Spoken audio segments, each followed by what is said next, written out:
Snow White and the Seven Dwarfs.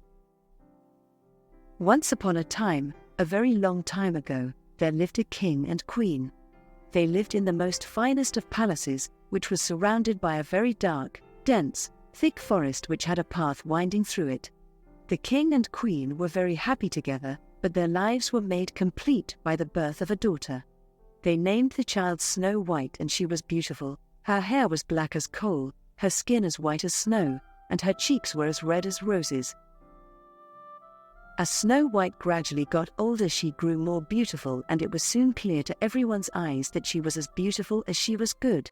Even the animals were her friends.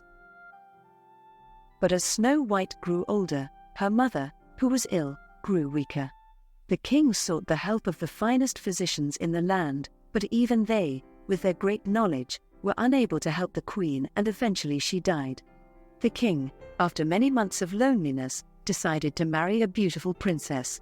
The new queen was indeed beautiful, but not as beautiful as Snow White. The queen, who was very vain, soon became angry and jealous of her stepdaughter and grew to despise her beauty. The queen had in her possession a very large wall mirror. This mirror was no ordinary mirror, but a magic mirror. The queen would gaze into the mirror each day and say the magic words, "Mirror, mirror, on the wall, who is the fairest of them all?" The mirror would always give the same answer, "O queen, you are the fairest of them all." But one day when the queen spoke the magic words, the mirror's reply was different. "O Snow White is the fairest in all the land."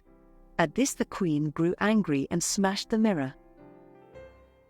The queen, in a temper, sent for the king's footman. She ordered the footman to take Snow White deep into the heart of the forest and kill her, bringing back her heart as proof of her death.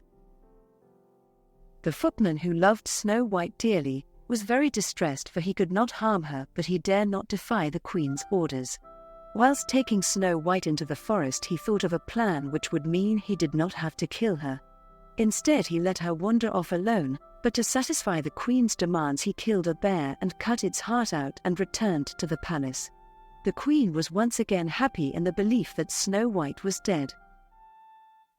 Snow White went deeper and deeper into the forest, and along the way, she came across her animal friends. But soon night began to draw slowly in and the forest grew darker. Snow White became frightened, as she had never been in the forest when it was dark. Then, to her relief, she spotted a tiny clearing in the distance.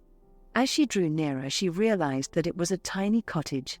She slowly walked up to the door, which was only a very small door, and knocked upon it. No answer. She knocked again, but still no answer. She began to wonder who might live there, if in fact anyone did. Snow White decided to try the door, and to her amazement it opened. She slowly entered the tiny cottage and found that nobody was there. But she did find 7 little beds, and on the table, which had 7 little chairs around it, there were 7 mugs, knives, forks and spoons. Snow White also noticed how untidy the little cottage was, and immediately set to work, with the help of her animal friends, and cleaned and tidied the cottage until it was bright and clean.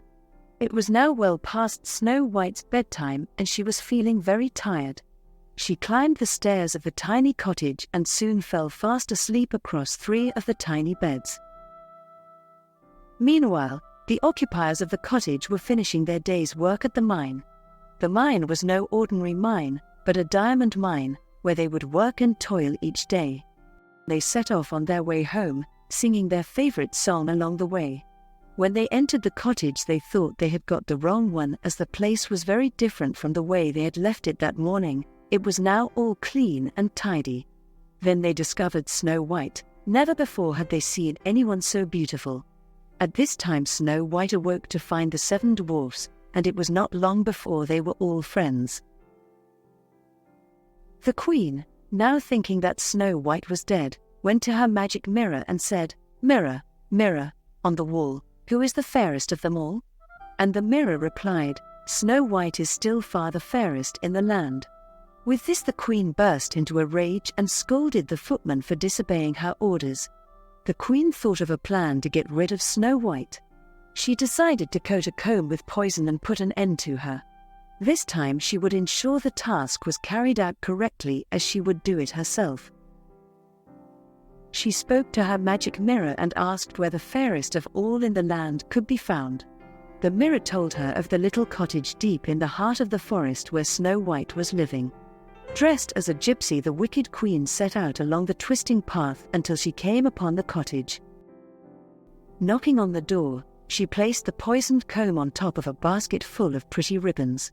"Buy a pretty comb for your beautiful hair," said the wicked queen. "Oh, you are pretty, so very pretty, that I shall give you one of my combs," she said. "Thank you very much," said Snow White, placing the comb in her hair. With this the queen went on her way happily. Snow White began to feel drowsy, and when the dwarfs arrived back home they found her stretched out unconscious on the floor. They removed the comb from her hair and gave her a drink of water, and very soon she recovered. Snow White told them how the gypsy had come by and given her the comb, after which she could remember very little. The dwarfs were very worried about Snow White and told her that she must not accept any gifts from anyone who was a stranger, no matter how inviting the gift may be. The dwarfs loved Snow White, who cooked and cleaned for them and who would tell them wonderful stories each night about the palace. They did not want any harm to come to her. The queen, having consulted her magic mirror, discovered to her dismay that Snow White was still alive. By this time she was so jealous of Snow White that she would have done anything to make certain that she was destroyed. "I must get rid of her," thought the wicked queen. So she schemed up a plan which she believed could not fail. She took several large red apples and coated a few of them with poison, and then arranged them prettily on top of some unpoisoned apples in a basket. Disguising herself once more, she set out into the forest in search of the little cottage. When she reached the cottage, she knocked upon the door as before. At first Snow White did not answer, so she knocked again. "What do you want?" asked Snow White. "I have some lovely red apples for sale. Please buy some," replied the wicked queen. "I am sorry I cannot buy any today, and I have promised not to open the door to anyone. But I am only an old woman who must peddle her wares to feed her family. Please open the door and take a look at my apples. I am sure you would like to buy some." Snow White slowly opened the door to the old woman, but did not recognize her as the gypsy who passed by the cottage with the combs, or as her wicked stepmother. The apples were very appetizing to look at, but Snow White still refused.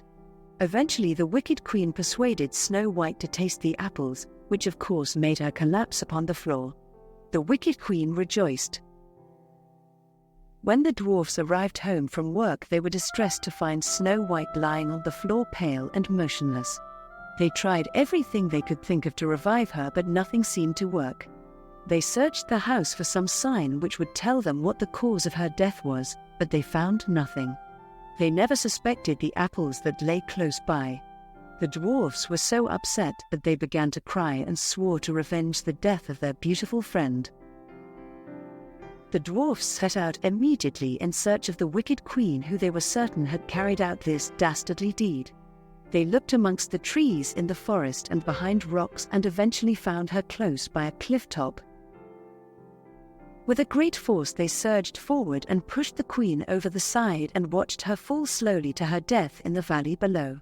Their revenge had been fulfilled, but it did not return Snow White back to life, therefore they had no reason for celebrations. They returned to their cottage and prepared Snow White for her burial. She was so beautiful that they could not bear the thought of not seeing her again, so they built a cask of glass and gently placed Snow White into it. They carried her into the center of the forest to a place where the sun would always shine and which was surrounded by animals. Everyone was very sad. The dwarfs could not work because their grief was so deep, and the animals from all around came to mourn Snow White.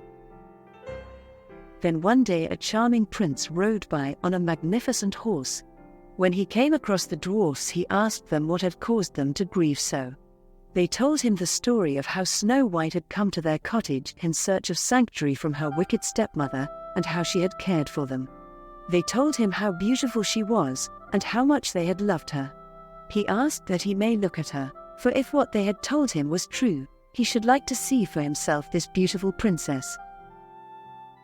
When he gazed upon her, he immediately fell in love with her and begged the dwarfs to let him take the coffin with him. They did not want to part with her, but the prince was so distraught that they agreed. Then whilst moving the coffin, it slipped from their clasp, causing the apple in Snow White's mouth to fall out, and gradually she came to life. The prince was overjoyed at the sight of Snow White awakening. He told her how he had ridden by and fallen in love with her and wished to marry her. The dwarfs were so pleased to see her alive and well that they did not mind that Snow White was to leave them.